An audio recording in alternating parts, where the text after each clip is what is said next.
the Survivor, we bring you the best guests in all of true crime. Don't forget to subscribe and smash that like button. Here's your host, Emmy Award-winning broadcaster, Joel Waldman. What's up, STS Nation? Welcome to Surviving the Survivor. It is the show that brings you the very best guests in all of true crime. I defy anybody to tell me differently. It doesn't matter if you're watching the YouTubes, doesn't matter if you're watching the court TVs, the Law and Crimes. We've got the best guests consistently, constantly, every day on this show. And we're talking about the trending criminal cases in the United States of America. And sadly, there's no shortage of those. Without further ado, I'm going to bring in our guests and I'll tell you what we're talking about. It is Maddie Soto. This is all about justice for Maddie Soto. First up, Dr. Patrice Berry. She is a psychologist practicing in family therapy out of Fredericksburg, Virginia, in the DMV, as they like to say. I believe. Is that right? Is Frederick? Yeah, it is. It's close. And Four Rivers Psychological Services. Why the name Four Rivers, Dr. Berry? So it was in the middle of 2020 and I needed to pick a name really fast. I was losing one job, but it was meant to be the four services I provide: psychological testing, outpatient therapy, coaching, and speaking. It's funny. That just reminded me. So when I left Fox News, I started a media company that was doing well until the pandemic hit. Yeah. And I had no idea what to name it, but I had to give it a name right away. And called none other than Carm. She says, call it Content Partners Media. And that's what I've called it ever since, which is kind of like the parent company. Not too creative, but it gets the job done because we partnered on content. There you go. Here we go. Dr. Roger Rhodes. If you don't know Raj, you will by the end of this show. He is a character originally from Oklahoma and now in Greenville, South Carolina, baby. He also is a therapist and works with inmates on occasion. Raj, you look like you're, I don't want to it's not a body shaming thing, but you look like you're losing weight. Are you? Wait a minute. Would you text my wife that? You're looking good. I'm not even going to go there with Dr. Berry, but Dr. Berry, I will ask you this. And then I'm going to kind of give a debrief on Maddie Soto because some of you might be new to the case. But why, in your opinion, is there no shortage of true crime stories in America? It seems to be the country that gives and gives and gives, and it gets crazier and crazier and crazier. Am I just being hyperbolic, or is there truth to the fact that we are a violent country filled with true crime? So the crime trends, it's my understanding that overall they've been going down, but true crime is popular. So people like to hear about the cases and they're now streamed everywhere. And I like that there's transparency and we're able to look at the court cases to get a better understanding of what's going on. But, and sadly, stories like Maddie's, they happen. And I like the fact that we're able to bring attention to these stories and hopefully Maddie does get justice. Yeah. And this, by the way, is a very difficult story. Tough to listen to a lot of the details. We're going to be listening to some phone calls, jailhouse calls between Stefan Stearns and his own parents. And some of the things he says are beyond disturbing. So a trigger warning goes with that. Cynthia Sweezy here. 13 men on the Vallow trial. I don't know in what capacity. There's no way there's just 13 jurors because she has her juries 12 plus. Oh my, who knew? Look at this. That was so fast. She has her jury. Let me know when opening statements are because we're doing a Lori Vallow show tomorrow and we've got an all-star panel. Speaking of panels, we've got Megan Connor, a cousin. We've got Rex Connor, cousin, I believe, or uncle, and Tom Evans, who was a juror during the first Lori Vallow trial. So, yeah, we've got a action-packed house tomorrow for Lori Vallow. By the way, I had an epiphany. I said I refuse to cover. Raj, tell me if I'm wrong here. So Karen Reed, I don't know how familiar you are with it. Her name is everywhere. She's accused of running over and killing her her boyfriend, who's a Boston police officer, John O'Keefe. We covered the first case. If I said yes, everyone said no. If I said no, everyone said yes. It's the most polarizing, toxic, incestuous cesspool I've ever seen. And I said, I'm not covering it the second time around. Is that a mistake? I have a little bit of FOMO. No, I think you can look at things over and over and find new things every time you run by. But at the core of all that, you got to remember, a lot of people think of the South and they think small town. And they don't think when you move up north, there's such a thing as small town. But that is a good case of small town. Northern small town, not southern small town. Yeah, and look, the comments are coming in already. All you have to say is Karen Reed, she's innocent. Justice for John and Karen. Lori's trial is going to be wild. Well, anyway, I have an ultimatum for STS Nation.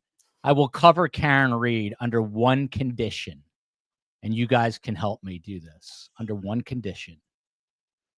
The first son of Canton, Massachusetts, is the greatest comedian in America named Bill Burr. There's nothing funny about this case, but he is thoughtful, he is smart, and he is funny as hell.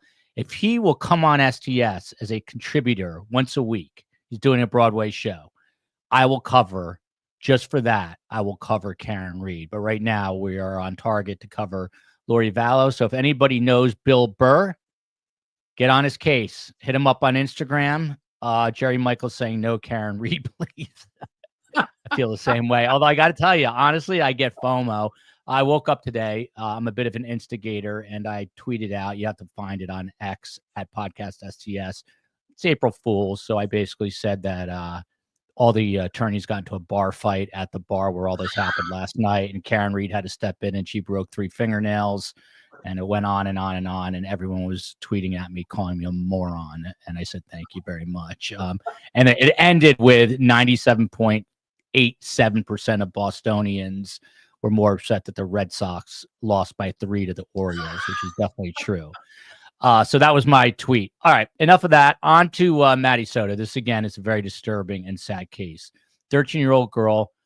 She is living with her mother, Jen Soto, and her boyfriend. And by the way, there are some things that were probably not the right word to use here, but exposed about the mother, I think, in these calls, kind of in a police interrogation that was also released. But some things that were interesting to hear from his perspective, Stefan Stearns, about Jen Soto. So she never showed up for school. Hunters Creek Middle School in Orlando. It was February 26th. She was a no-show, so this is a year ago and change. Her body is ultimately discovered, just discarded on the side of a rural road in Osceola County. Stephan Stearns, the mother's boyfriend, is arrested. He is charged with 60 sex crimes, and now he is charged with first-degree murder. For getting the murder, just with these 60 sex crimes, he is eligible for the death penalty in the state of Florida, and that is what they're pursuing. And he's also heard talking about what that means for him, meaning the death penalty. So, by the way, we also have Ryan Vescio joining, who is one of the smarter attorneys that you will hear from, and he is a former homicide prosecutor in Orange County, in Orlando. He actually worked with Will J., who's the assistant state attorney on this case. And so he's going to be joining us. He has a meeting, and he'll be here in just a few minutes. So I'm going to go ahead and I'm going to play this first call. This is after, I believe, Stefan Stearns was arrested. The COE, you all know, has COVID, is doing yeoman's work, trying to get this together here. And I have a lot of the transcriptions if she's unable to load them in. But here's the first clip. We're going to just dive right into it and then get into the details from there. Here we go. There. Oh, must remove. COE, can you play that on your end? I wish I had done the correct thing to begin with. You know, I wish I had run downstairs and shaking her awake and called 911 and all that. And deserved well, I wish you had too. I wish you had too. Maybe she could have been saved, but she was beyond that. Okay. When someone's that ice cold and just gone. She was in a different part of the house? Yeah. COE, can you stop it there? She had. All right, I'm gonna stop and pick up here. Obviously, courtesy of our pal Vinny Politan at Core TV. Vinny Politan Investigates, great show. So here we are. He is apparently, Dr. Berry, I don't know if remorse is the right word, but at least describing that he should have acted differently this morning. He says, I wish I had run downstairs and shaken her awake and called 911 and all that. And the mother, Deborah Stearns, responds, I wish you had too, because maybe she could have been saved. And then he gets into the physical characteristics. What's sort of very fascinating about this is we don't really know. We know that she died by strangulation, but we don't know when, where, how, obviously at his hands. But here he's implying that she was dead in their home that morning. We know he was driving around with her later on. What is your reaction to just hearing, like, his affect is almost dead flat? If it was me, I'd be hysterically crying. I'm in prison. I'm in jail. I'm like, my life is over. None of that. What do you make of this? I think this is just my general thoughts, having listened to these things and not knowing him personally, but just looking at this case. To me, it sounds like he's trying to get sympathy from his mother and trying to have his parents not think that he's a monster, because what likely happened, and the evidence, we'll wait and see what the evidence shows, because it sounds like she died and he waited until the morning to bring her into the car and to do all those things. And it does not sound like at any point he attempted to get her any help, because I don't think he'd want to admit that. And if this was true, that he wanted her deceased. Yeah. And by the way, he himself, in this exchange of calls, makes it a point to say, hey, I'm not a monster. We'll get to that, I think. Roger Rhodes, in my book, my mother will always start a sentence, no offense, and then she offends me. I love your mother. She says no offense, and then she will offend me for the next 20 minutes. Here, he's saying I'm no monster. I think maybe a monster would say that. What do you make of this, Raj? It's what it's called is controlling the narrative. Okay. He's trying to present the narrative of the truth that he feels will make him appear as innocent. And, certainly I'm not a monster. See, but in fact, he knows he is. He knows that's what he's about, but he doesn't want the story told of the truth. He wants his truth put out there. So what he's doing, certainly he knows people are listening over these phones. And so what he's doing is just called control the narrative. Create a false narrative, stick to the false narrative, put your hand on the Bible and say that's the truth, when in fact it's hooey. Hooey, I love that word. We're going to continue to play in a moment, but this is another interesting question here. Hooey. Yeah. Dr. Berry, Chris Stearns, the father, and I do believe he was former law enforcement. He knows deep down what happened. Deborah, the mother, on the other hand, still sees her son when he was a child. Do you agree with that assessment? Interesting. I saw their interview. I believe it was Hidden True Crime, I think, did an interview with them. And to me, that was clear that the father, it sounds like he fully understands who and what his son is, but the mom is still desperately trying to blame, he had a head injury. There are all of these problems. And trying, and I get the idea of trying to say Jen should have never sent her daughter upstairs to a man's room. That should have never happened. And that people should have looked into, why is this child afraid to sleep by herself?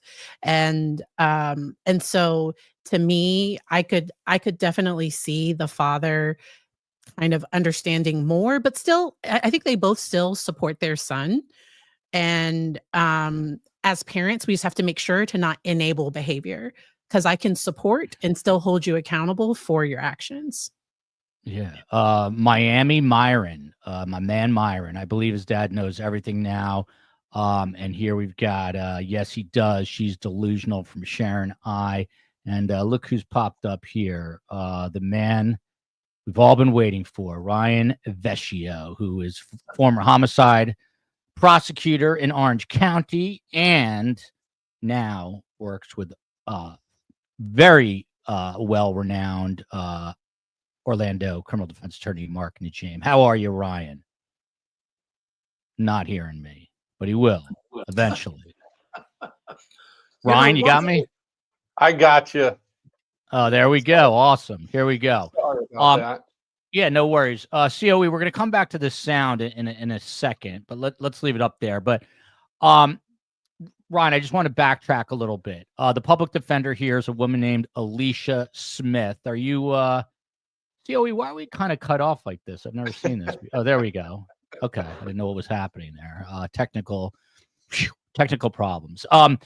This public defender, Alicia Smith, I don't know if I'm assuming you know who she is. They're trying desperately to get death off the table. I can't imagine a case where death is more fitting than this. We're seeing it in every death penalty case. We're seeing it with Brian Koberger.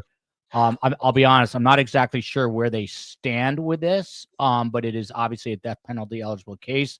And I think just from a political standpoint, which, prosecutions often are, you have got to go for the death penalty here. Am I mistaken?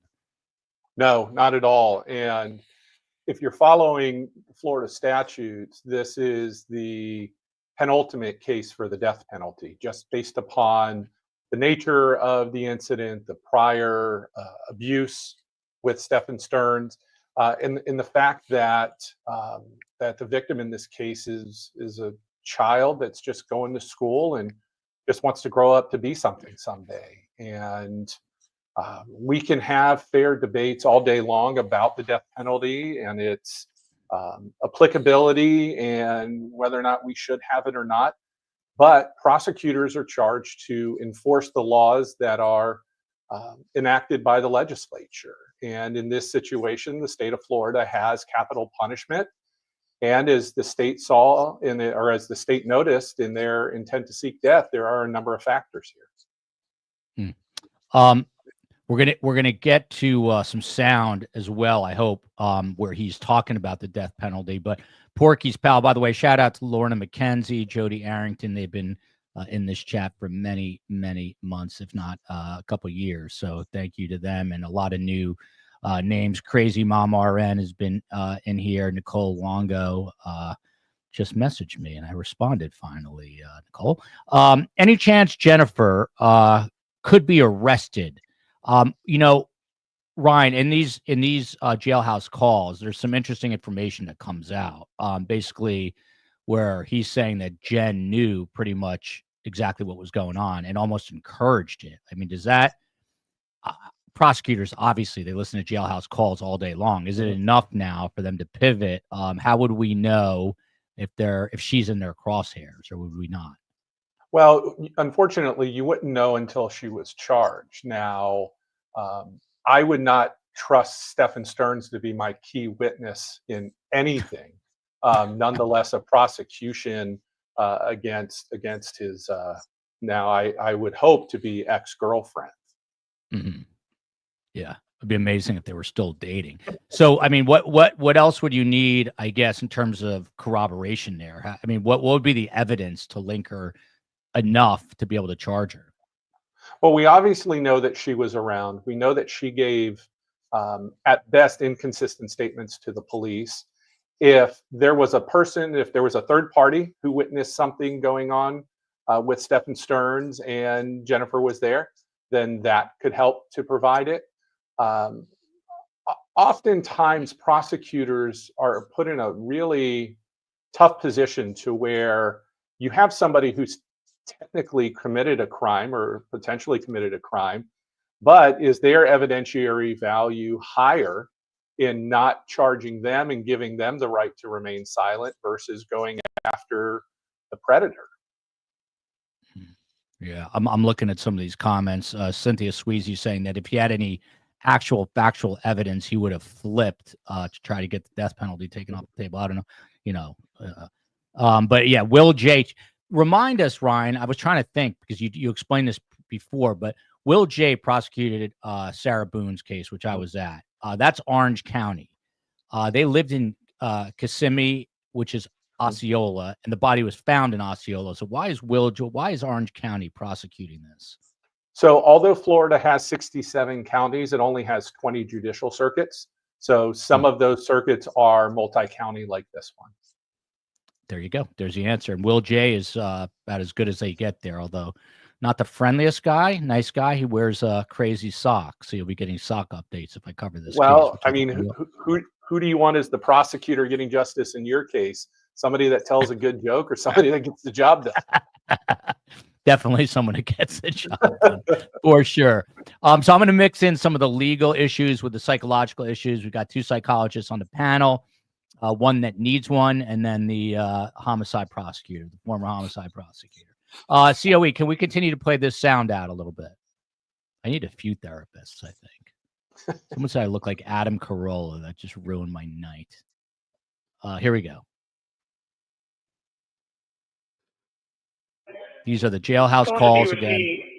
Earlier in the night, but I left her alone for quite a while I was sort of just walking around and, haunting around the house like I do. Sometimes I go out for walks at night, or I just sit on the couch and just fiddle around on my phone, or just, I don't sleep well at night, especially when I've got to be up early and do something the next day. Yeah. And that was the case. So every time I realized anything was wrong, it was. She was in a different part of the house when you found that out. She was still upstairs. Oh, she was upstairs. Okay. Yeah, I left her alone there. I think the COE stopped it right there. Oh, that's Vinny, our friend Vinny. She'll move ahead to the next bit of sound there. Man, Ryan Vescio, you're the non-psychologist. I think before you hopped on, I was just asking Dr. Berry just about the flat affect. If it was me, again, I'd be hysterical. Can't believe this happened. My life is over. All these different things. He is completely just of a flat affect. You had to try cases like this. So what's it like listening to this guy for you? It drives me up the walls and makes me want to poke his eyes out. It's, there's so much that happens. And when I was prosecuting homicide calls for the select few, I would get these calls live time, which my wife was never a fan of, but my phone would ring and it would say jail calls, and I knew that somebody was talking. And you hear a lot of things. I've had defendants when I was prosecuting and clients as a defense attorney who sometimes knows that they're listening and they use it to get their part of the story out, or they're trying to establish their own alternative, reality with things, or some people just want the limelight and they know that people like us are going to be talking about it, and they want to try to precondition a jury. Now, on the other hand, some people finally realize that the gig is up, and the state's not backing down. The state's going after him aggressively on both cases. Unfortunately, sometimes if you're accused of a crime, you did it, and the state's got the evidence, and there's no real way to get out from underneath it. So in this instance, it could be a slow march to the execution chamber. Yeah. What about Lisa, if I'm pronouncing it right? He'll be too protected if it's death penalty. Put him in Gen Pop. Is this accurate statement here? In other words, if he gets a death penalty, he'll just be housed in his own cell, right? Basically 23 out of 24 hours a day, except for whatever yard time he gets. There's going to be people that are going to try to go after him. There's no doubt in the state prison. So in an odd, weird way, is he better off on death row? Absolutely. And what's interesting is Florida State Prison, where death row is located, also has life without prison or parole, maximum security defendants, and those cells and those blocks are like a war zone, where on death row he has his own cell and has a television if he wants to buy one to put in there, and his rec time is segregated so that he's protected. There are a number of criminals that would almost rather go to death row, especially somebody like Stephan Stearns. I don't know how old he is. He's got to be in his 40s at least. And with the average stay on death row between conviction and execution in Florida being about 24 and a half years, wow, oftentimes he's probably going to die of natural causes before he's executed. So, I always remember a time we were taking some homicide prosecutors to tour death row here in Florida, and one of the inmates was there and just had time to draw and had his cell full of drawings and wanted to give us drawings like we were best of buddies. It's a pretty calm and tranquil environment there, that's for sure. And what is, I mean, they're just basically caged, correct? I mean, do they get like a few hours of yard time a week? They normally get about 1 hour a week, and it's not a rec yard like you would see in movies. It's a concrete slab with separate chain link fenced off. I'd say holding pens is probably the best way to describe it. So although they can talk with other people that are at rec at the same time, there is no way to have contact with them physically. By the way, you said life without prison instead of parole, and that's life my motto in parole. life. I would like to go through life without prison, actually. I hope so. If you get in trouble, you know who to call. I 100% will. You and the James are my first call. So, Dr. Berry, to you, and I'd like Raj to weigh in on this. In this last little section that we played, I put myself as a parent of 3 young innocent kids. What do you think's going on with these parents internally? The father, as we were talking about, seems to have a much better grasp. Again, I think he is former law enforcement. But what do you think they're thinking? Like, you've got to feel like a failure as a parent to some degree to raise a child like this. And that's why I'm not sure if in that statement, if they're trying to point the finger at somebody else, that something happened to her while he was outside of the room. I watched that segment. I think they had Grizzly True Crime on as well. And that was something that was discussed there. Like, could they try to point the finger at somebody else and he's innocent until proven guilty. There seems to be a lot of evidence that points to something happening with him. That's what just makes the most sense to me personally. Yeah. Dr. Raj, to you, let's say these parents came into your office and said, I don't know how to tell you this. Our son is accused of these horrific crimes. I mean, what would you say to them? And what if they were like, we screwed up, we failed as parents? Would you say, yes, you did? Or how would you respond to them? Well, number one, probably the only person that would come on and say what you just said would be the dad. Okay. And for most parents, especially mothers, but I would say most parents, their child will always be their child. When they're 80 years old and dying and their child is 60 some odd years old, you're going to hear them say things like, my baby. Okay. So to the mother, her baby could never have done that. She could not envision her baby doing that. Now, a father, especially with a background he has a more distance, more perspective. So what I would want to do is connecting with what have you seen this in other people? Since you've been in the business, have you ever seen anybody in this stuff? And what would you say to them if they came in and said it's all my fault? And then listen to how they would connect. Oh, yeah, oh, I see now that I would never let them take the blame. Well, then why are you taking the blame? Okay. The bottom line is he's an adult. He's not well, and he made not well decisions. And the death penalty is a consequence of the decisions he made. And But, do I think he'll go to his grave with his mother saying at some point she'll go, oh God, yeah, I think he did. No, she's going to, I mean, if she can shift the blame, then buddy, she's putting the pressure on dad to go gain with her or join her and blame the other person. this is a fascinating.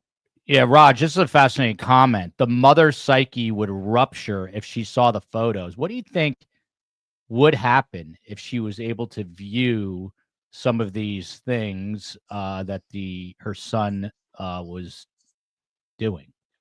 She would say, this does not compute. Mm-hmm.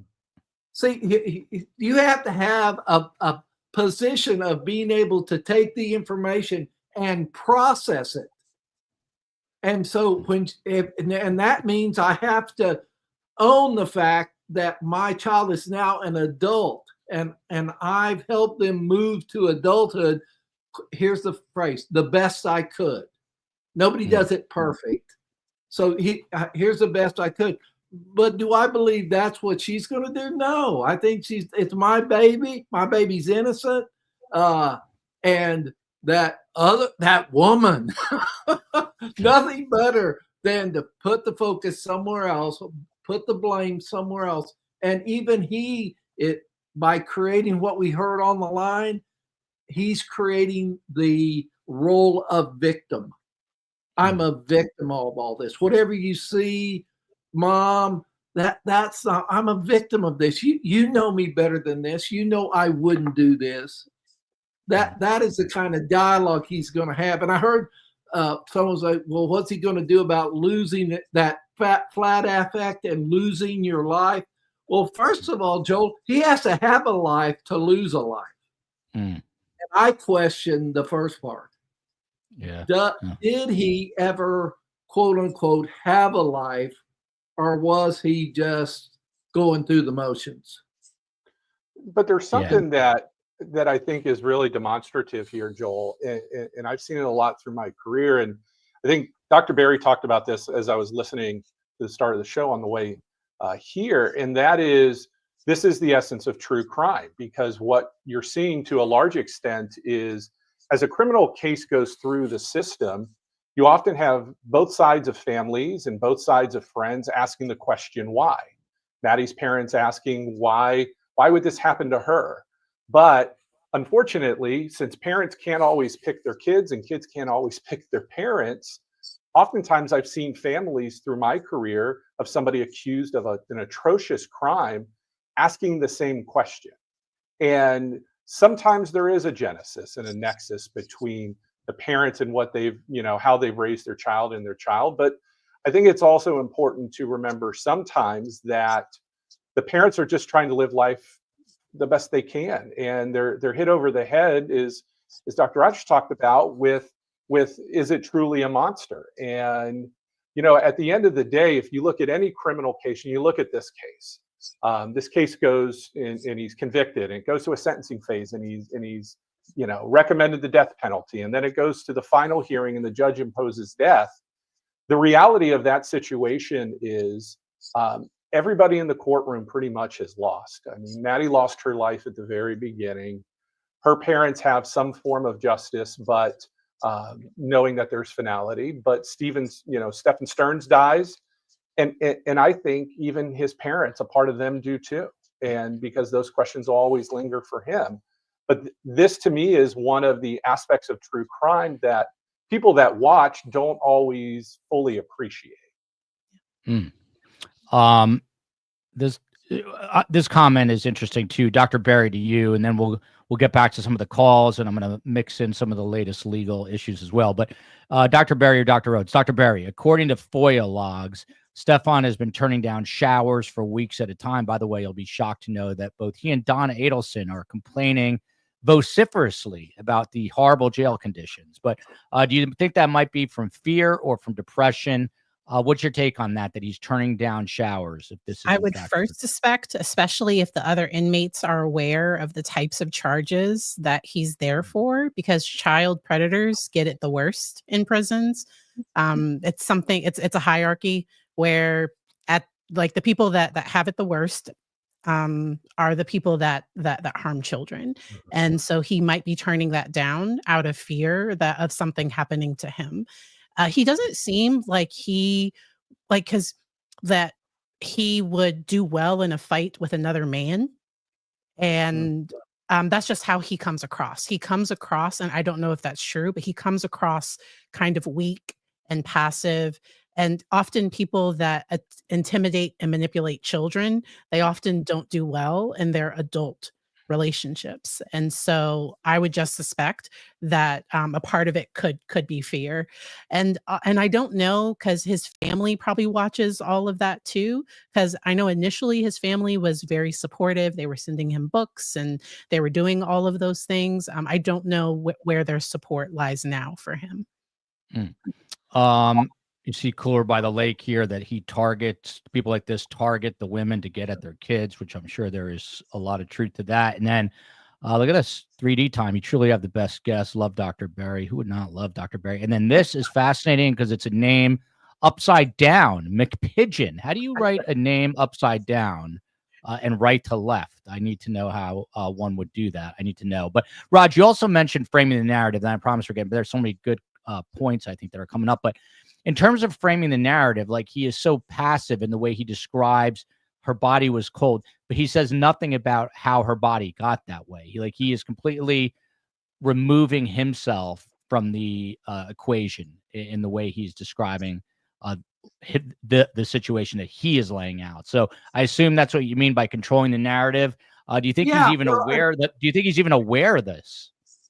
Yeah, that's the one thing I think he's got on most people is he's selling a narrative of I'm the victim, I'm this sad person, oh, I'm kind of depressed. That whole narrative, that's such a criminal moment. He is calculative, okay? The taking the non-shower, if you think he's doing that because he's depressed, man, wake up. No, he's not doing that because he's depressed. He's doing that because he's calculated risk. He has the awareness of looking and saying, I'm not a big guy and I'm not out there. I'm a weak guy. I don't do well with adults. And so if I can not take showers, I look weird. And now I smell weird, and that atmosphere is a repellent, a strategic repellent that he's using to keep himself safe. Yeah. And if you don't think he's trying everything and sending signals like a third base coach of baseball to get me out of here, you've lost it. No, man, this guy. Even though he's a dullard, that's part of the role that we're seeing. That's a great point. I wouldn't have thought of that, and it's a very obvious great point, which is one place people get shanked often is in the shower, and maybe he's avoiding that like the plague. I would probably do the same thing. So anyway, COE, let's continue with the calls. We're not going to ever get through close to as much as we want to, but let's do that. And then I got some questions for Ryan afterwards. is about as bad as it can get, and the death penalty is about as extreme as it can go.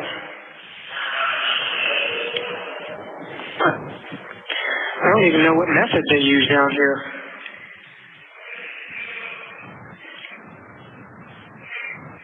Oh, I guess that's not so bad, right? You go to sleep and then you go to heaven. Stop it there. Dr. Berry, he brings up the death penalty, and he says he says, number one, I don't know what method they even use. We can get to Ryan on that one. But he says you go to sleep and then you go to heaven. I'm not so sure he's getting up to heaven. But sort of, I personally wish I could think that way, but it is maybe a juvenile response. I don't know. Yes, that way of thinking is not healthy. That way of thinking is pathological and manipulative, and no. So what do you make of that answer, that he's just going to go to sleep and then he's going to end up in heaven? Is he trying to I don't know, like assuage himself? Is he trying to comfort himself by saying this? And I thought it was interesting that his parents didn't even respond. Like, there was just silence on the other end as he was saying those things. And because to me, he was trying to, again, like Dr. Rhodes was saying, make himself the victim and have it, oh, poor me. Oh, I don't even know. Like, this is the worst possible thing, while avoiding talking about the horrific crimes and the masses of evidence that they have against him, and all the things he was doing on the dark web. And so to me, it was possibly an attempt to get sympathy from his parents. And the whole go to sleep and go to heaven, it might sound like he was trying to reassure his parents, but I think that was another manipulation tactic, that I'm good, like that I'm not evil, I'm not bad, I'm still like going to heaven. So Yeah. Dr. Raj, your take on that? Sort of this childish. Yeah. If the narrative is I'm mama's baby, then I want to be a victim and I want to just go to sleep and go to heaven. I mean, what age is that dialogue right there? At what age is that? Well, that's baby. So who's he sending that to? He's sending it to his mother as an indirect way of, please help, Mom. I'm being railroaded and I'm going to be killed and I'm innocent. I'm your baby. I'm innocent. And I guess, in baby terms, you die and you go to heaven. I don't want to be too depressing, but tomorrow is the 2-year anniversary of my father's passing. And as you know, I have a slightly dysfunctional relationship with my mother. And so I'm the only one that can instigate the way I do. So I will say to her, I will question, and I'll say, where do you think Dad is? And she'll say, he was here and now he's not here, and leave me the F alone, because I have no idea. And then I will throw another question at her, and then she'll drop another F-bomb on me. So that's what goes on in our family. I should probably just leave her alone. Yeah, wait a minute, Joel. You just conveyed an adult response. That's what your mom's an adult. And she understands that your dad's gone, and that's tragic. But she's also dealing with her ornery adult son. Yeah. So she's gonna have feedback. But see how different that is than this conversation we heard over the phone. Wow. Yeah, very, very different. So Ryan, by the way, what is the preferred method of putting someone permanently to sleep in Florida? Is it the electric chair? What are we doing these days? So the main method of execution is lethal injection, which is a combination of 3 drugs.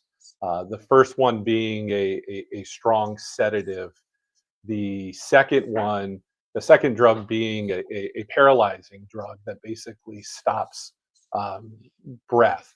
And then the third drug is one that stops a heartbeat. So the normal process in Florida, from the opening of the curtains in the death chamber all the way through pronouncement that they're deceased normally happens somewhere between about 7 and 10 minutes. Now, prisoners do have the option of death by electrocution with the electric chair also, but no inmate has requested that execution in probably 2 decades now. By the way, Brian Koberger faces a potential firing squad. That is now the method of choice in the great state of Idaho, which is and someone was it Raj? Was it South Carolina? I think South Carolina just executed someone by firing squad. Yeah, they know how to fire a gun in South Carolina. Well, that's pretty obvious at this point. Let's not act like we're not in the South anymore. Come on. Boys got guns here. Boys got guns. So Ryan, to you, back to some of the legal issues that have transpired over the last few weeks, and we're catching everybody up on the Maddie Soto case and true crime. We always slip into, we'll call it the Stefan Stearns case. That's one of the things that irritates me the most about Karen Reed is that we always say Karen Reed. You never hear John O'Keefe. Very rarely do you hear John O'Keefe. Although I will say this, in the cesspool that is now X, I'm seeing a lot more people speaking up against Karen Reed, which is kind of, interesting to see. But Ryan, this same public defender who Alicia Smith, she filed a motion. She wanted all pretrial hearings to the public, closed to the public and to media. And very interestingly, among a bunch of shows and podcasts, she put up a PowerPoint with logos. Surviving the Survivor was one of the logos. And she said, hey, look, these shows are talking about this case and they are prejudicing the jury here, potentially, whoever is picked for the jury. And therefore, we want everything closed moving forward until the trial. And here's her quote. She said, she claimed the coverage is unprecedented. I can tell you, Ryan, I reported for over 25 years. I wouldn't say this is unprecedented. We've had many high-profile cases. I get that she's doing her job. She went on to say the media is, and likely will continue to dissect every aspect of this case. By the way, hello to Alicia, if you're watching. But Ryan, is that just like a Hail Mary? Like, what is that? Because that's getting denied, which it did. A for effort and creativity, but that was never going to fly. And one of the things that the defense put in their motion was something along the lines of they expected some of Stephan Stearns' comments to come out, and that his own comments were so prejudicial that he may not get a fair trial. The reality of this situation is, although the lawyers are trying everything they can to represent and mitigate for their client wrote a horrible story for any defense attorney. If you remember at the beginning of this case, his defense counsel filed, I think, 40 or 50 different motions.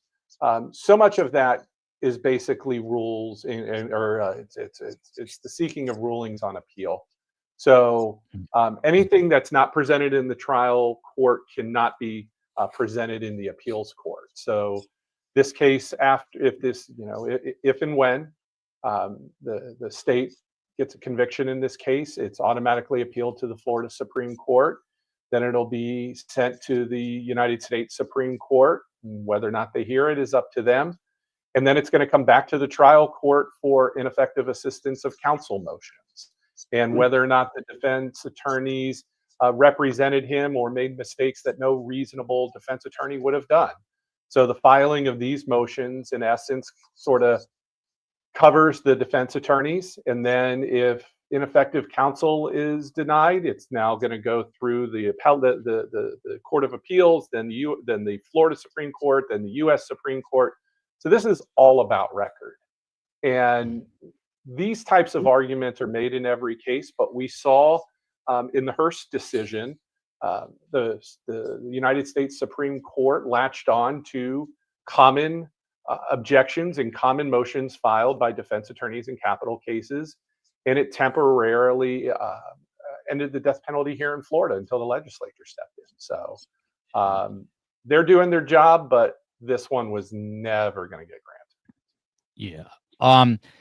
From my cat's name is Karen. I like that. I like human names for animals. That's why my dogs are Fred and Ethel. This case gets to me because I'm a mom in Florida with 2 girls the same age as Maddie. What about that, Dr. Berry? I mean, in a very sad, macabre kind of way, it is very relatable. I have 3 kids. 2 of them are girls. I mean, it's as a girl dad and as a boy dad, you got to worry about the sickos out there. I mean, we were just in Disney where Stefan Stearns happened to have a job. And I said to the guy I was with, I'm like, how many pedophiles do you think are in this place right now? And he said, too many to count. But you got to be aware of that. And so it is like weirdly relatable, but also I think a lot of people have a hard time sort of following this case because it is so incredibly depressing. And I think it's important that kids understand body boundaries very early. So we started working, I have a 7-year-old, and we started talking about body boundaries around 2, 3 years old, that kids have the appropriate names, that you talk with kids, you use the appropriate language for their body parts. And I tell my clients, I tell the people I work with, because during my advanced psychopathology class, we got to interview somebody with dissociative identity disorder. And one of the questions that we asked them was, if you could tell future therapists something, what would you want them to know? And that person said, if something's not okay, don't just tell one person, tell everybody. And I wish that, and I don't blame Maddie. So it's understandable because she was, she was an adult manipulated her. And it's normally a slow process that happens over time. She likely trusted him. Their relationship was likely confusing. Because often when we think about somebody that harms children, you're thinking of a stranger, you're thinking of something like that. When unfortunately the statistics show that individuals my child is close to, that I have to teach my child, and then I also just have to watch for the signs. To me, her mother missed a lot of very clear signs that something wasn't okay. The fear of sleeping by herself. And just because a kid is afraid to sleep by themselves doesn't mean that there's something bad happening. But they seem to blame everything on ADHD. I suspect that there was likely some PTSD as well. That some of those symptoms, because sometimes ADHD and PTSD can present very, very similarly. And she had ongoing harm happening because she did better when he wasn't in the home. And Jen seemed to think she wanted him there, and she didn't. Because when you listen to the things her friends said, she thought he was creepy. She didn't like him. It was weird that he didn't work and just sat around eating all their food, was incredibly lazy, didn't clean up after himself. And so I think Jen was desperate to give her like a father figure. But then, because it's my understanding that Jen would monitor, because like when she visited her biological father, she wasn't able to sleep in a room with him. Like she would sleep with her stepmother, but like she's letting this other man have unsupervised contact with her all the time. And so there was just a ton of red flags that were missed in this case. Yeah. It's interesting because I'm seeing comments. There's so many interesting comments tonight. But one mom basically said she was a helicopter parent and knew it, because, and it's also generational because, when I grew up in I can't believe I have to say this, is mainly the 80s, but a little bit of the 70s. We were free range kids. I said this the other day. We didn't lock our door. I walked to school. I mean, there were still predators around there. I have a horrible story from my high school where a lot of kids were molested by the baseball coach. So it happened back then, but it was just, I don't know, the parental attitudes were much different. But Raj, if there's anything we can take from this, we're not done yet. We're going to keep going here, but please speak. Annie K's father is Dr. Kemp, I believe, did a lot of work in this area, but please speak to the importance of citizens speaking up with concerns about kids It is certain there were signs with Maddie that were ignored by many. So what about that, Raj? It wasn't just, Jen Soto and Stefan Stearns here. I'm sure teachers, friends of the family had to have some inkling that things were not right. What is the obligation of the society writ large, Dr. Raj? To normalize odd behavior. It's important. See, we kind of skirt around weird. People being weird, people acting weird, things being weird. And I think it's important for people around to call out weird when they see it, and to let other people I'm just going to make up this word, de-weird it. Okay. But see, I loved Barry. That was great in the fact of what I was thinking when you were talking about all that was grooming. We think sex predators groom victims, but we don't talk much about people who are evil, who groom other adults to make weird not a big deal. And that's why she missed so many weird. She'd been groomed.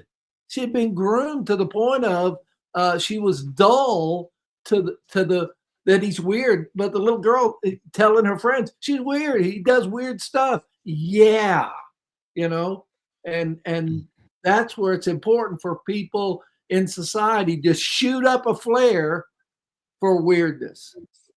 Yeah, and to make it where people have to dispel it. You have to dispel it. I'm sorry, Joe. No, good advice. Good advice. By the way, Josephine Santamoro is a friend of the show and suffered a series of strokes. She's also a trauma nurse in the ER. So now she's on the other side of that. So we're all wishing her well. And she's talking about how when she was in the ER working there, when she saw kids who were victims of SA and the moms would say, I just don't know what happened. It was the saddest part of her job. So thank you for your service, Josephine, and we hope that you are feeling better and better. Ryan, just to put a little lid on this, so this motion here was to deny the media, essentially, in all outlets. So the media outlets had their own attorney, a guy named, I love this name, Minch Minchin. What do we know about Minch Minchin? What a great name. This kid's last name was Minchin, and his mom and dad are like, let's name him Minch. I was going to say, besides having the greatest court name of all time, there are a number of attorneys that specialize in media law and First Amendment law, and it is fairly common that when on a high-profile case there's any attempt to limit exposure, that the media gets together. And it's interesting because most of the stations will all coalesce around one attorney and have them present the argument. And at this point, clearly there was a First Amendment right to freedom of the press to be there and to cover the story. So, but it still took an attorney to write briefs and appear before the court. And in this instance, Stephan Stearns was given his constitutional due process to make his request. That was denied. Yeah. By the way, I picture Minch Minchin, who I've never seen in my life, but I will Google, with giant lamb chop. What are those called? Lamb chop. Joe, sideburns. That's digging the hole, Joe. Stop that. Anyway, he had your mother. Stop it, babe. He had some interesting comments here.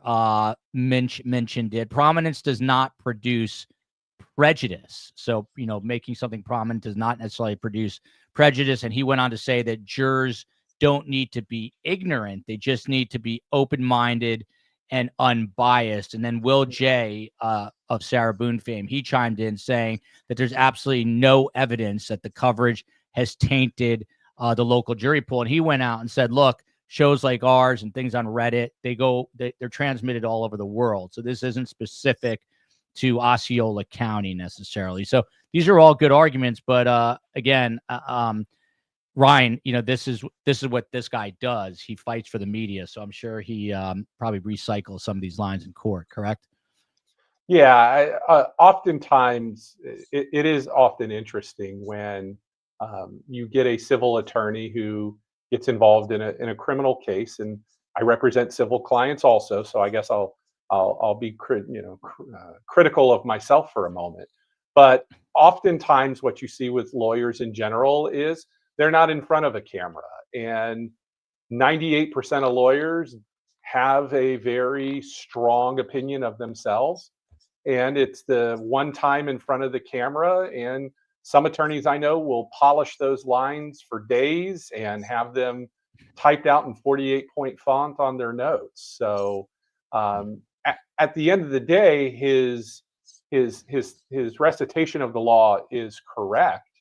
And really what you see in these cases is nobody's going to know what the jury knows or doesn't know, or to the effect that they're tainted, which is something else we could talk about. We're not going to know until jury selection. At some point in time, the defense is going to come forward with a change of venue motion. And what's interesting with this case is because it's a death penalty case, a jury could be picked from another county, but the trial itself has to occur in Osceola County. Now, you get certain cases like this to where the exposure does saturate enough to where I'm not really sure that a jury from North Florida could be any more fair or impartial than a jury from Key West on a case like this. Yeah. Two questions, Ryan, and then I promise we're going to get back to these calls. And we only have Dr. Berry for another 10 minutes. We're not going to go that much longer beyond that. But Ryan, number one, what would you take a case like this? What goes into your decision making, and what will the defense be? That is the question. So it's a hard calculus because I see both sides of these cases. As having been the homicide prosecutor, victims deserve a voice, especially those whose lives have been taken away from them. And in those instances, there can be a motivation to not get into the middle of a situation like this. In the alternative, no matter what somebody does or how horrible of a crime they commit or are alleged to commit, everybody does deserve the rights to protection of their rights and their constitutional rights. And it becomes a slippery slope, even with somebody like Stephan Stearns, because if we decide as a criminal justice system that this allegation, this confession, this case is so heinous that we're just going to skip and go right to the penalty phase, then our Constitution starts to erode. And what you see is over time, it can go on to the next level of awful case and the next level of awful case. And, would I take this case? I don't know.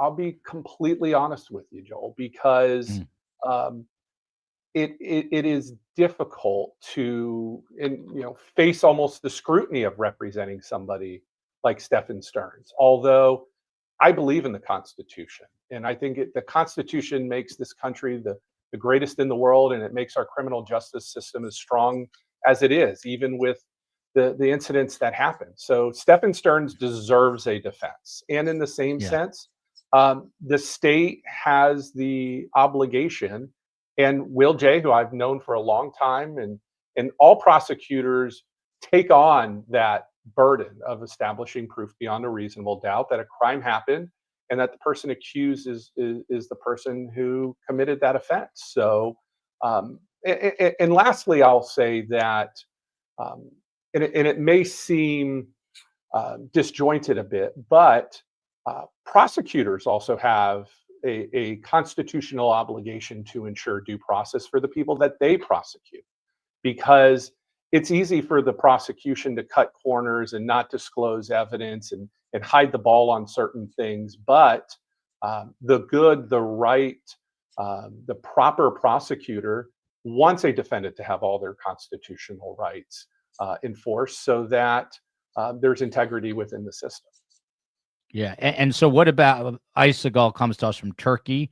Likely strategy, delay, deny, cast out. Hi, I love you. I'm still here. There you go. Is that accurate, Ryan? Will that be the defense? Just deny, deflect. I mean, what can they say? Well, what should be the defense? The defense should be, don't send him to death row. The defense should be, he is, he has a horrible upbringing and the worst upbringing ever, and he's been the victim of unfair circumstance and bad situations in life, and because of that, there's enough mitigating factors to not execute him. That's what the defense should be. However, that requires a defendant to admit to what they did. And in this instance, with the amount of evidence that there is, I would be advising Stephan Stearns to plead guilty to first-degree murder and take your chance on sentencing, because what you don't want to do is the jury's going to hear these facts twice. They're going to hear it in the guilt phase.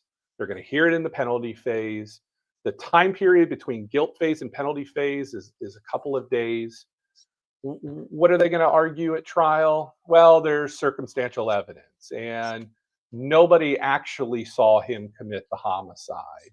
And maybe it was somebody else, and he came into the room and found Maddie in the position that she was in.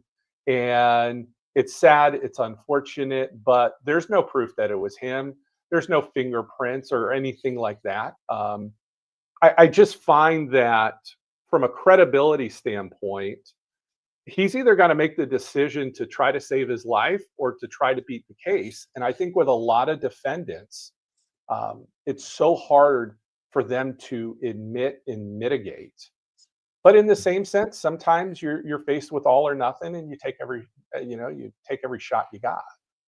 That's why I say we got the smartest panel every night, and tonight you're seeing why. She Fly 9 gifted one surviving the Survivor membership. COE, let's play a tiny bit more sound. I know Dr. Berry has to run in exactly 5 minutes, so we'll play some sound, get her thoughts. Dr. Raj will play a little more sound, and then we'll let our fine guests be on their way. By the way, Dr. Phil Waters, who is America's most respected detective, Houston homicide, and Scott Duffy, they've been breaking down the Wendy Adelson police interview. And at the beginning of March, they released a full 2-hour Stephan Stearns police interview. So after we're done with Wendy, I'd like Phil and Scott to look at that. People are fascinated because that's what they did for a living. They interviewed people, and there's no one better in the country, maybe the world, than Phil Waters at that. So COE, let's kick in some sound. Clip number 17. That's what they say on radio. Clip 17. Clip 17. Clip 19. COE. You're a bingo caller. I don't know. I'm just going to play this. Let's see what happens. Don't you just hit the computer hard enough and it'll finally work? Her cell is having issues. Here we go. How they can get, and the death penalty is about as extreme as it can go.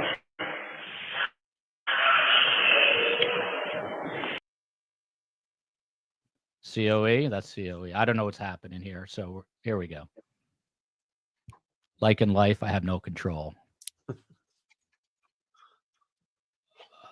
She is having a cell phone issue.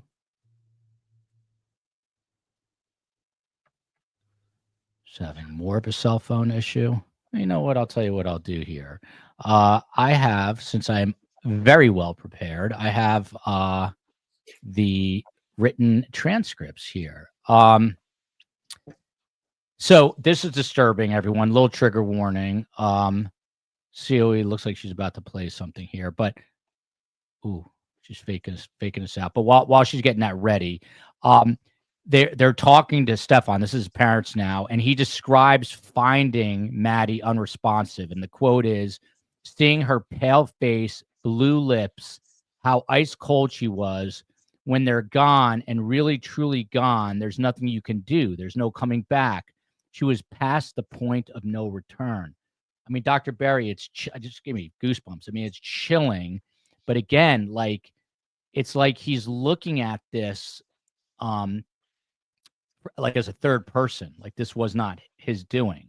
What do you make of that statement, that quote there? And that distancing is really common in situations like this. It's him trying to protect himself from the reality that he's the one that likely caused all of this to happen. And the way, because the blue lips part got, like, that's just the him describing her face and her lips, um, knowing all that he's charged with, that just came across a little creepy to me, that's what he focused on, and that's what he chose to talk to his parents about.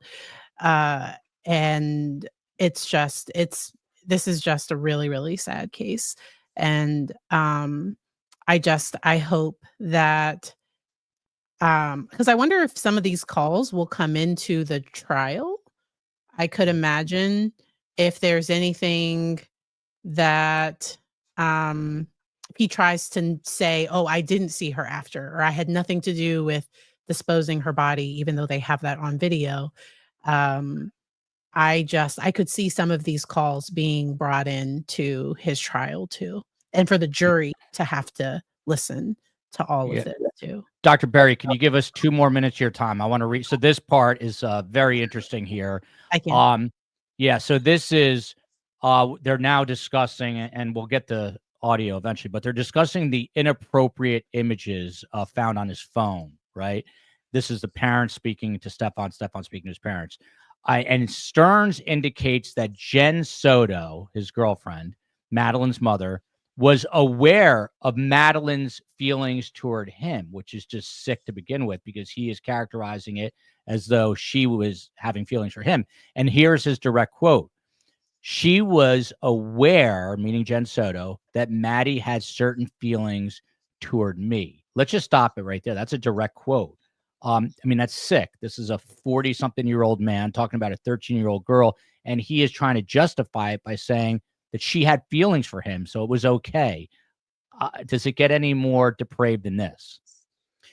No, and, uh, and his parents also talked about thinking it was weird that Maddie would sleep in his room because, uh, Dr. Rhodes also talked about calling out things that don't seem right. And Yeah. I think his mom was talking to him about, "Hey, like, that's weird. Like, don't." And because I think Maddie would sleep with her when they would stay at their house. And, um, I think there were a lot of red flags. And what Jen says is that he thought of him as he thought of Maddie as like a daughter, and that Maddie thought of him as like a father figure. And in his brain, all of that was twisted and warped. And, it's just really sad that a part of this could have been Maddie having a appropriate crush on a little boy at school, and him possibly getting jealous about that, or him getting nervous about her getting older.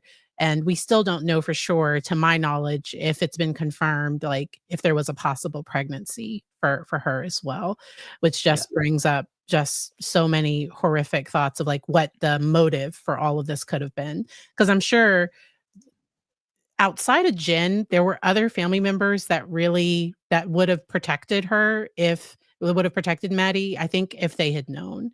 It sounds like Jen's family, the family that threw Maddie the birthday party, it sounds like they were very supportive, and I don't think they were aware of all that was happening in the home. Mm. Dr. Berry, thank you so much. As a family therapist out of Fredericksburg, Virginia, we'll have you back on soon. It's been too long. We will let you depart in style. Thank you. Thanks so much for having me. Have a good one. Bye. You too. So a couple more things, and then we'll get to it. But to final thoughts. But Dr. Raj, and then Ryan, I have a question for you about the ME testifying here. But so he went on in this conversation, Raj, to say that Jen would joke about the situation. And here's the direct quote. She used to joke about it, call it an Electra complex. Used to joke and say, you better not leave me for my daughter when she's older. Things like that. What is going on in this dude's mind? Now we're seeing in hard time what grooming sounds like. You know, part of grooming is about normalizing abnormal behavior. It's normalizing abnormal thoughts. And that's what we're watching here is she's been groomed. And so, yeah, it's funny and she can laugh about it. And we laugh about it and make joke about it. But there's the people, and I find it interesting, the people that knew of the weirdness were separated from his crowd, from what was going on. Because if they would have been around people that would have jumped on it, they'd have jumped on it. So that's also a part of grooming. You want to be selective. You want to separate a person. You can't groom a crowd, but you can groom an individual. You know, and we're not trying to say anybody say who's guilty and who's innocent. All we're saying is there is such a thing as normal, healthy behavior and abnormal behavior, and being able to identify that as human beings, separate that, and hold that boundary strong. Yeah. So COE thinks she's back. Before we get to a little bit more sound and then wind this down, someone asked a question earlier or made a comment, Ryan, that they cannot wait to hear the medical examiner on the stand in this case. The big question is what happened? Why did this happen? And many speculate that she was possibly pregnant. That has been a point of speculation. Are we going to find out the answer to that when the ME gets on the stand? Are we going to get more clarity as to why this all happened the way it did? Likely, but that's not certain. So, sounds like a lawyer right there. Likely, but not certain. You know, it depends. It depends That's on how a you lot make of the big bucks. Yeah, Joel. exactly. By acting like a lawyer, I can bill you for this conversation. So that's what sounds good to me. Yeah. You know, so I will say this is triggering as it may be. The medical examiner knows the answer to that question, and that would be a standard part of an autopsy, especially under these circumstances. So if there was any evidence of acute abuse, that would have been recovered. And the reason why I said maybe or maybe not is, remember, there are 4 classifications of homicide. There are 4 manners of death under Florida law. One of those is homicide, one is accident, one is suicide, and then there's the 4th, which is undetermined. And depending upon the nature of the injuries, natural processes after Maddie deceased, oftentimes a medical examiner can say that they see some evidence of trauma. They may see some bruising. They may see a broken bone. But due to natural processes, the medical examiner can't classify the manner of death as homicide because, unfortunately, and as awful as it is, sometimes there's not enough of the deceased to be able to make those types of determinations. And one thing that's important for our watchers and listeners to know is if the medical examiner did classify this as an undetermined manner of death, it doesn't mean that Stephan Stearns can't be found guilty of murder. Yeah, all excellent points. This is a great comment. I wasn't even thinking this, but if he would be charged if as such if she was pregnant, what about that, Ryan? Would this be a double homicide instead of a single charge of homicide? Very, very touchy under Florida law.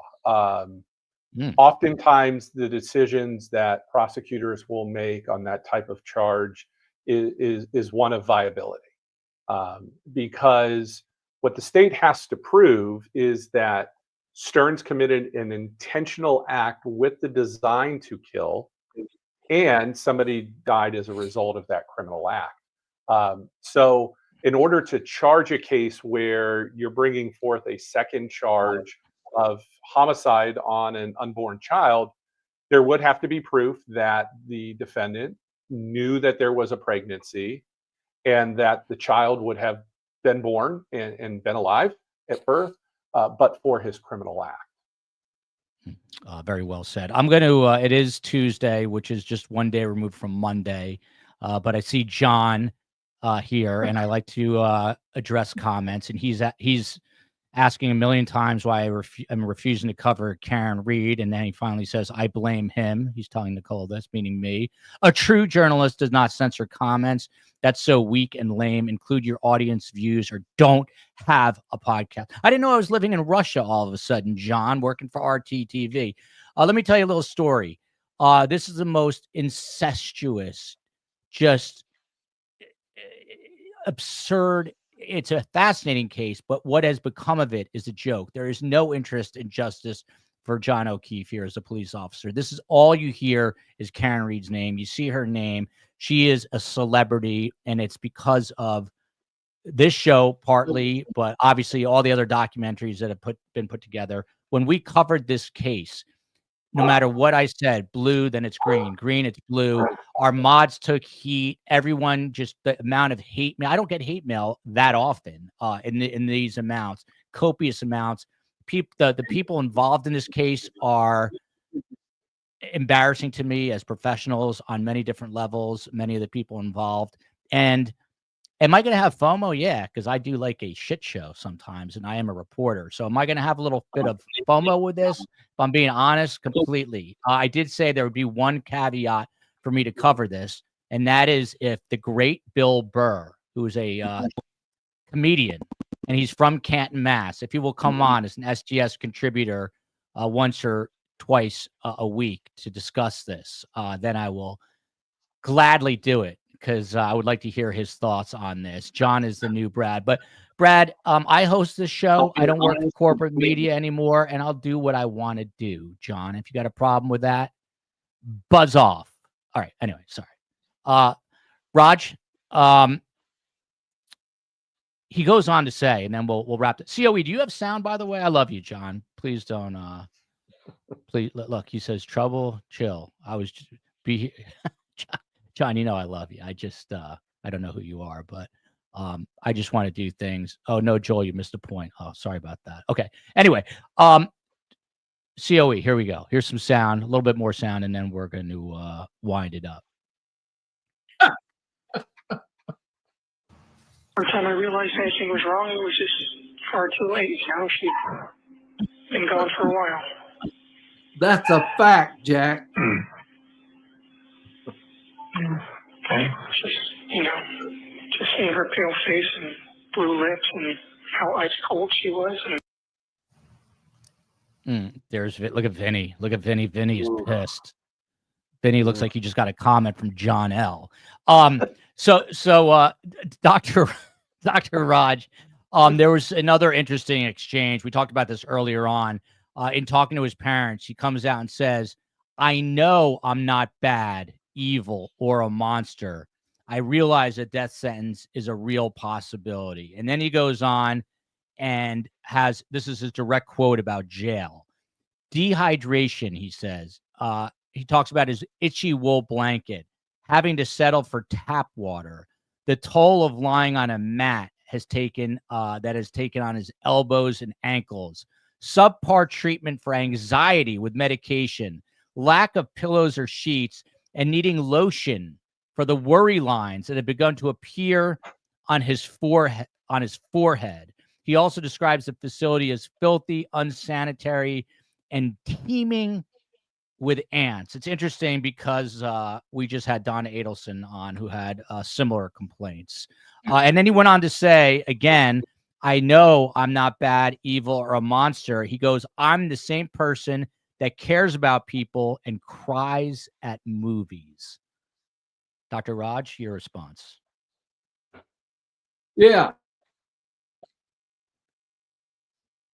Ooh, you're breaking up a little, Raj. Breaking up a little.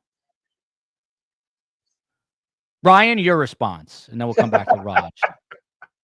Dr. Raj is so turned up on that comment that he can't even get it out. It's I mean, it's stupid as stupid does here. And the reality of it is these are the external musings of somebody trying to convince himself of something that he isn't. And all of the explanation and anybody that'll listen to him doesn't change at the end of the day who he really is. And conditions in prison, no, they're not good. But you should also be careful about committing crimes. And and I've seen this throughout my career at times where jail and prison is an environment to where an inmate has zero control.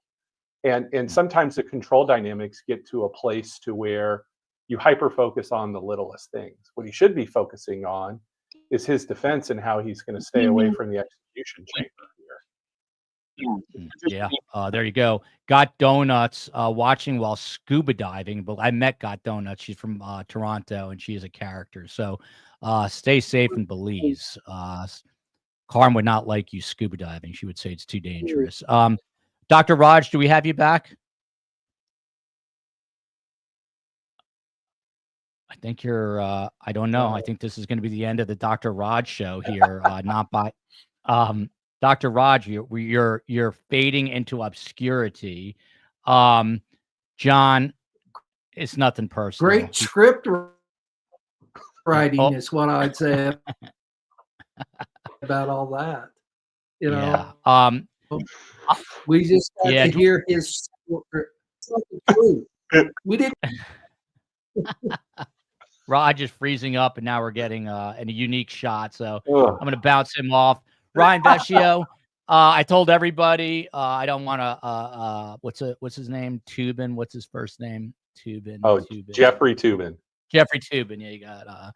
It was a Zoom moment. If you know about Jeffrey Tubin, the Zoom. Anyway, this show is just devolved into chaos, which is fine. But Ryan, final thoughts on this. Obviously, a really serious story. The parents seem to be in somewhat of denial. The father, obviously, I think getting it a little better. This is from the wife. Time to wrap. Let's wrap. Time to call it a night. Probably a good idea.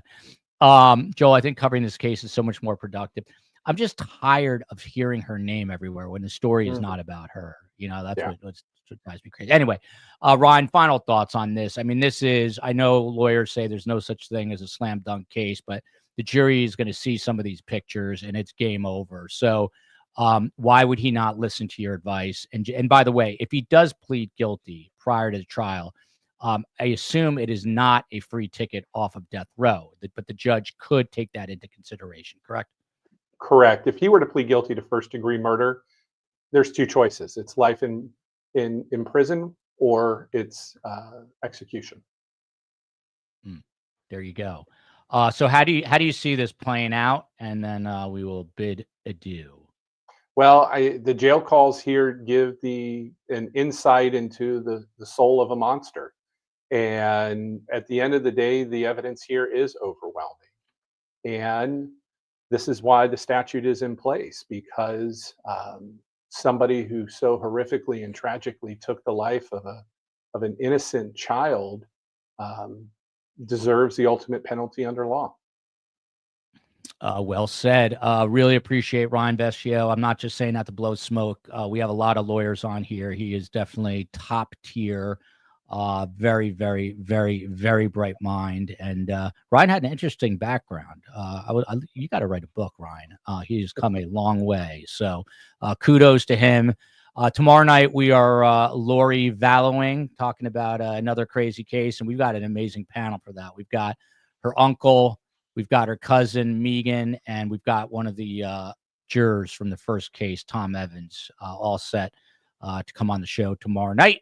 And Thursday night, we're doing a show on the death penalty because you've got Luigi Mangione is now, he is Pam Bondi, the Attorney General of the United States, has declared that she would like the death penalty pursued in that federal case.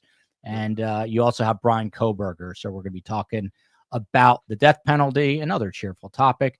But we'll have more of that Thursday. Got to keep it somewhat fun if you're doing true crime. Love you, America. Love you, Orlando. And of course, we are all remembering Maddie. Justice for Maddie Soto, just gone in a horrific, sick way. And Stefan Stearns deserves what he's about to get.